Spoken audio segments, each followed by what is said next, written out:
ACBC Mailbag on this edition of Truth and Love.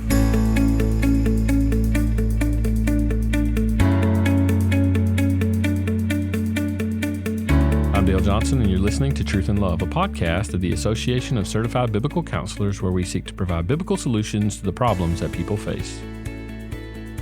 This week on the podcast, I have with me Dr. Sam Stevens and Dr. Francine Tan, and we're answering some of your questions. And man, this has become one of my favorite things for us to do, is to hear questions that are on your heart and ways that we can help distinguish, whether that be practically or biblically in our thinking. So I'm going to pitch a question, and I'm going to give it to you exactly the way that it came in, and I want us to just have a little conversation about this. And I think these terms are important. Here's the question, the way it came in. What are some pros and cons for using the term discipleship rather than the term counseling? It's a very simple question in its nature, but there are a lot of different ways to think about this. So pros and cons in using this term discipleship rather than the term counseling. Well, one thing that comes to my mind, maybe this would fit in the pro category, is obviously discipleship communicates the central aim and purpose and goals of what we're accomplishing. I mean, just as Christians, as faithful Christians, but obviously in the endeavor of soul care and counseling. Counseling, the term has a lot of baggage since modern psychology, and we definitely have to, I find myself frequently having to make sure my counselees understand what counseling is. We do that typically during the first session. And discipleship is something that's obviously a biblical term that's found in Scripture, speaks about our relationship with Jesus and the general trajectory of our lives. So I think that's one pro, is that it more readily speaks to what the Bible talks about and uses language that's more accessible in the Scriptures than counseling. Yeah, so let's stay on the pro train for a second. I think that would be helpful. And I'll say, I think there are pros to using both terms, to be honest. I think the concept of counseling, as you mentioned, has baggage. And we'll talk about the cons of that, because there certainly are some cons. But I think the concept of counsel and giving counsel is utterly biblical. It is rooted in who God is, the nature of God, revelation, particularly special revelation in the way in which He's given Himself to us, that He is all-wise and He gives counsel that we're intended to follow, and that His believers are intended to do that with Him for one another, helping us to remember, spur each other on, and so on. So the concept itself, before the modern ideas of counseling became formal, this was an absolutely appropriate biblical word. And along with the concept of discipleship, that's absolutely true. So counsel would be the concept that I'm providing counsel for what purpose? As you mentioned, Sam, discipleship becomes that purpose for which good counsel is to be given anyway, right? Good counsel that we receive from the all-wise God, that He gives to us, it's for the purpose of something, guiding us towards something, this concept of discipleship, which we know is a biblical concept. And historically, we've described counseling in the church, or biblical counseling, as intensive discipleship. And I think that's an appropriate way to describe, as you mentioned, which is further descriptive of why we give counsel and the type of counsel we give. It's for a purpose of this growing in maturity. So other pros that you guys can see with these terms, and then maybe we'll look at some of the cons. I'm thinking even about, as you're saying, almost like the word counseling is a subset of discipleship, and it cuts through any kind of idea of a person-centered therapy, because directed counsel needs to be given. You need to proclaim, speak truth in love. Right? Paul says in Colossians 1, we proclaim Him, we proclaim Christ, admonishing everyone, teaching everyone with all wisdom, that we may present everyone complete in Christ. So it's not this passive, you're sitting there listening. You need to bring to bear and speak truth from the word of the Lord. And thinking about Psalm 1, right? There's only two types of counsel, the counsel of the righteous or the counsel of the wicked. Yeah, and I think that distinction is super helpful. So another pro, as I think about discipleship in what we're actually doing in the counseling room, and this has been something that we've believed in biblical counseling since its inception, that the idea is that we're aiming at something particular, which is sanctification. And that is a part of the concept of us fulfilling the Great Commission, that we are making disciples. And the way in which we do that is by offering proper and appropriate counsel. So this pro of the term discipleship, I think, is really critical. And the way I would distinguish this concept is the church is obviously the primary place at which this type of soul care should happen. The methods that the Lord has given are in terms of, yes, offering counsel, but knowing methodologically what we're called to be doing, which is discipleship. And thinking about kind of a more formal meeting with an individual for the purpose of counseling/discipleship, that now becomes an appropriate relationship with an individual aiming towards the same thing. And so when we think about the normal process of care that happens within the church, this concept of doing intensive discipleship, and I think about it in this way, Sam, and you can respond as you think about this, that normal processes of care that happens within the local church, a person is really struggling in some way. They're struggling to move in this progressive nature in sanctification. Something has them bound. They're caught up in some issue. They've had a life event they're really struggling, and they need specific special attention. That's when I think about counseling or discipleship, this intensive discipleship that biblical counseling describes. And I think that's a helpful distinction, but it's not doing something other than what the church was called to do. And I think that's a really important aspect is we're not trying in our quote unquote formal biblical counseling, we're not trying to do something other than what the church was always called to do. And that's why I think this word discipleship is really appropriate, especially this intensive discipleship in what we do. So those are some pros. I don't know if you have anything else to add to that. If not, we can move to some cons in the language, because I do think there are some cons. So let's talk about the cons of the language that we use. Even as you said, I think guarding against a refer and defer within the church to those who are counselors, open and air quote, right? Like Romans 15:14, where Paul says that I'm convinced that you yourselves are full of goodness, filled with all knowledge, and able to admonish one another. Now, is everyone equally competent? No. Is everyone equally mature in their character, in their godliness? No. But it does not mean that only those who are now, quote unquote, the biblical counselors are qualified to counsel. It's one another. 100% agree. But even so, too, when we're looking at people, and this is where maybe going back to what you said earlier, Francine, with all counseling is discipleship, but not all discipleship is counseling, right? I think there is a unique nature to what we're doing and accomplishing in counseling that does set it off as a bit distinctive from maybe general discipleship, although, again, we're aiming for the same thing. But when it comes to both disciple makers, which we're all called to be as Christians, and counselors, spiritual maturity, and this is something I think that we need to be talking about more. It's not credentialing. This is someone who works for a certifying organization. Absolutely. But it's, you heard it here first, ladies and gentlemen. It's not about credentialing. It's about spiritual maturity. It's about faithfulness. It's about consistency. It's about killing your sin. It's about vivifying the Spirit. My little plug for our conference. And I think in the credentialing world in which we live, the therapeutic world in which we live, it's so easy to what Francine was saying. I think it's so good. It is easy for people to look at counseling as a specialized work with people that have certain degrees or, I don't know, a language of counseling, instead of seeing, man, we all carry a responsibility. Now, are we all going to carry the same load? Probably not, right? There's people in different stages in their faithful walk, years of walking with the Lord, knowledge of God in the scriptures. Those are all really crucial. And some people are going to be able to handle maybe lower threshold counseling cases, important but less extreme than other people. That's fine. But ultimately, what are we aiming for? Yes, that every faithful Christian in the local church actually has the potential of being a faithful counselor too.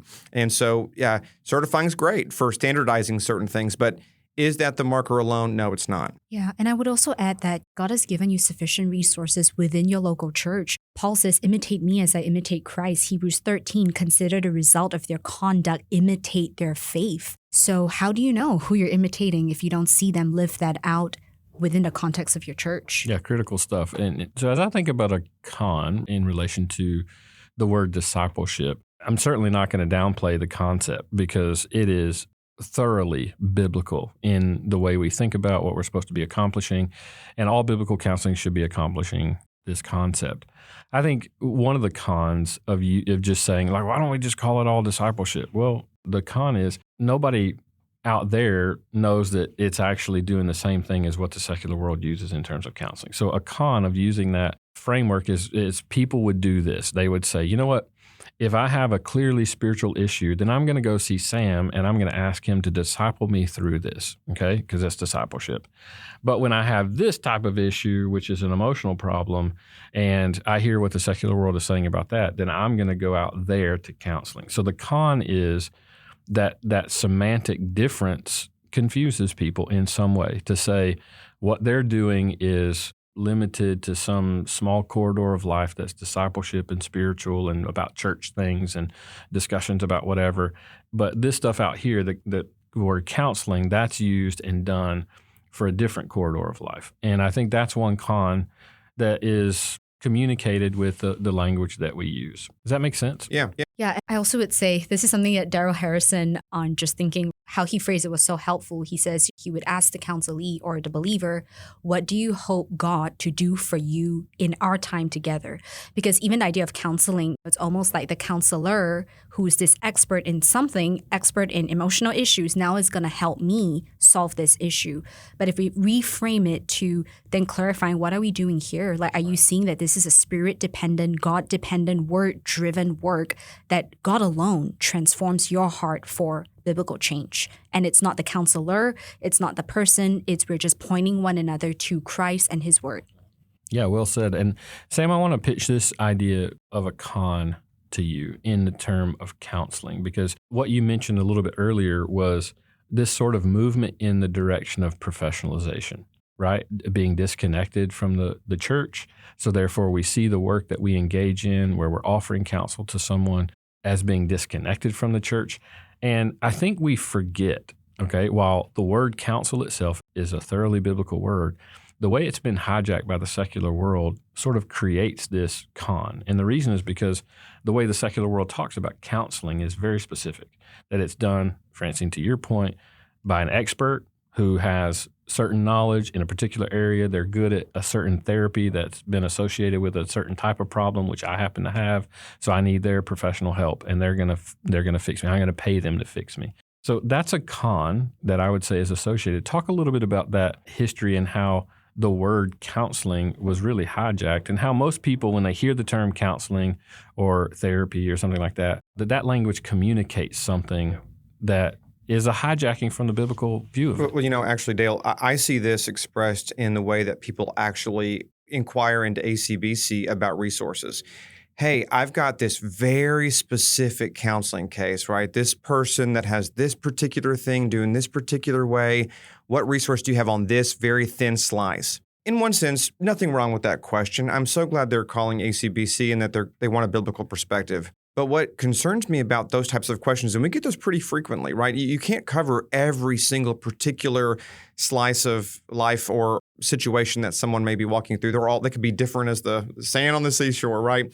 They're thinking about it from a service-oriented perspective, which I think is the general therapeutic counseling perspective, right? When we professionalize counseling, we made it a profession. It is a job, like someone's a plumber, someone's an electrician, someone's a counselor. When we're hanging shingles and we're leaving the local church and it's not about Christian ministry, then it becomes what? I'm a service provider. What can I provide you? And this goes back to Francine's point. Now, whatever you bring to the table, whatever it may be, most of the clinical websites I go to, whether they be clinically informed biblical counselors or they are secular therapists, one of the biggest points you'll see on the website are the sliding scale costs of different services provided and all the litany of different things that they can provide for them. So I think that's one of the major concerns. Yes, we're, of course, meeting needs as Christians. We're meeting the most important need that anyone has, right? The need for redemption, the need for walking in the light. Discipleship speaks to that. We are slaves to Christ. But this tailored, very nuanced, I'm coming with my particular receipt of things that I want covered, and you're here to provide that for me. And if I don't like your counsel, I'll go shop around for someone else. That's very typical. I think it's not only counterintuitive, I think it's actually spiritually harmful because it's totally masking over the actual need these people have. So I think that's one concern about that. I think it's a legitimate concern, certainly in the saturated culture that we have currently. Okay, so one final thought as we sort of wrap this up, but I want to give a non-hypothetical because this kind of stuff happens all the time. David Pallison wrote an article on psychologized counselee.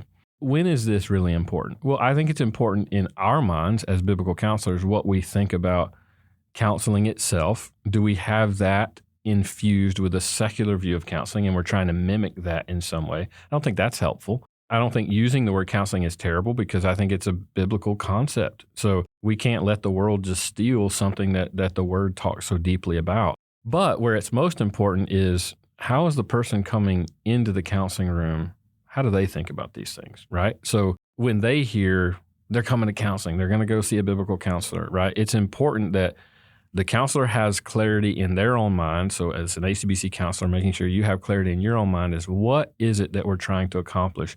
And also know that when that person comes in to see you, they might not have the exact same thought about what counseling is, right, when they walk into the room. So that's another con that you have to really think through and to be aware of. And that might be a conversation that needs to happen at the beginning or early on, just making sure that we understand what it is that they're after, what it is that they're seeking, that we're on the same page, because those semantics can get confusing. And you start offering biblical counsel, they were expecting something radically different. So those are ways in which I think this is very practical, important conversations that we're having. So anything you want to add to those ideas? Well, more than what we can fit in our podcast. But I would say a couple of things from what you said. One, even I know of some churches, I mean, they have biblical counseling ministries. They refer to what they do as discipleship counseling. I don't think that's a bad thing. I think they're taking really the true elements of both of those concepts and bringing them together in a very neat way. But I think you gave a really good point at the end. For our listeners, those that are committed to biblical counseling, make sure that the counsel you give and the manner by which you give it looks different from the world. Because I think what we're seeing right now are a lot of people that say they're committed to biblical counseling, but they're practicing in such a way that looks like professional therapy. I think that they're not aware that, one, yes, they could be very much confusing their client or their counselee, but two, that they're opening themselves up to liability. I think the church to also attack, frankly, from the secular world that hates what we're doing. Not only because we're stealing people from their profit-making machines. I'm putting it out there. But they also don't love the gospel. They're not lovers of God. And so as a biblical counselor, I actually want to make sure that I'm transparent and honest with my counselee about what they're getting. And prayerfully, the manner by which I give counsel, obviously the content by which I give it, where I give it, that's going to look very different than what the world does. And it should. Yeah, I would just only add the term counseling, as you say, right, is an entry gate. And often it's true. The counselees that I see, this is the last thing that they're coming to. Right. They've tried everything, and what is there to lose? Let me add this on. And so it is really important at the outset, what are you hoping to get out of this? What are you hoping? Is it sanctification? Is it to be more like Christ? And my goal is to help you love Christ more today than you did yesterday. But to Sam's point of making sure then we're not then buying into what the world is doing to offer another service, because it's not. God's ministry has to be done God's way, according to God's power, according to God's divine resources, and not in our own wisdom. James 3, there's only two ways: wisdom from above or earthly, unnatural, demonic wisdom. Yeah, and there's a huge distinction. Wonderful question. I love the way that you're seeing both sides of this and wanting clarity on that. And it's important that we had those distinctions in our mind. And we don't just dismiss something because it's been co-opted by the world. We need to recover the way the Bible describes these things. Wonderful conversation. Thanks for stimulating us with your question. Hope you enjoyed listening to the conversation, and we'll see you again in the future.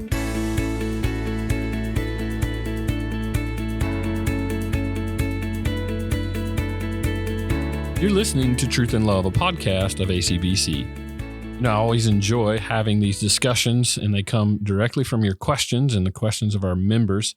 So please continue to send us in those questions. We want to make sure that we're engaging with the things that you're seeing, hearing, working through yourself, talking about, so that we can provide some sort of context from a biblical perspective. So members, be on the lookout for emails that solicit those questions. And for other listeners, you can always submit a podcast suggestion to us on our website. One other thing that I want to make sure that we mention upcoming is a price jump starting on February 1st for our annual conference, Rooted in Truth, 50 Years of Faithfulness. We have in-person, online, group watch options. So please go ahead, register by January 31 before the price jumps on February 1st. So go to our website, biblicalcounseling.com, to register.